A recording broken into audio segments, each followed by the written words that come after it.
దీపావళి పండగ జీవ సంబంధంగా ప్రత్యేకంగా దేనికి ఉపయోగపడుతుందంటే, ఒకటి అలక్ష్మీ పరిహారం. దరిద్రంతో బాధపడుతున్న వాళ్ళు, కలిసి రాని వాళ్ళు, దుఃఖిస్తున్న వాళ్ళు దీపావళి పండగ నాడు సక్రమంగా కానీ ఆచరణ చేస్తే లక్ష్మీదేవి అనుగ్రహం కలుగుతుంది. అలక్ష్మి వెళ్ళిపోతుంది ఇంట్లోంచి. నూనెలో లక్ష్మి ఉండదు అసలు.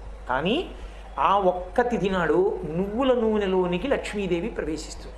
అందుకే దీపావళి తిథి నాడు దీపం పెట్టడం అంటే ప్రదోష వేళ దాటిపోయిన తర్వాత పెట్టిన దీపం కాదు. ఇంకా ఒక జాము తెల్లవారడానికి ఉంది అనగా, అంటే తెల్లవారుజామున 4-4:30 మధ్యలో లేచి మీరు అలా దీపం పెడితే మీరు ఆ ప్రమిదలో పోసినటువంటి నూనె యందు లక్ష్మీదేవి ప్రవేశిస్తుంది. దీపం పెట్టిన కారణం చేత అలక్ష్మి తొలగుతుంది.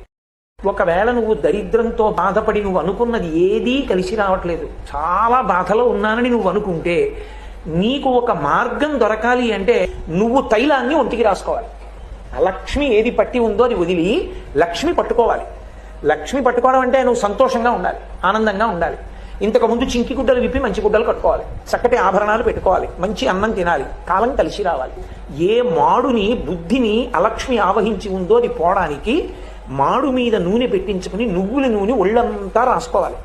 ఒళ్ళంతా నువ్వుల నూనె రాసుకుని తలస్నానం చేయాలి. ఇప్పుడు తెల్లవారుజామున ఒక జాము వేళ ఉండగా అలా దీపావళి పండగ నాడు స్నానం చేసి దీపం ఎవరు పెడతారో అలాంటి వాళ్ళందరికీ కూడా ఒకటి పాప పరిహారము, గంగా స్నానం చేశాడు అని ఫలితం వేసేస్తారు.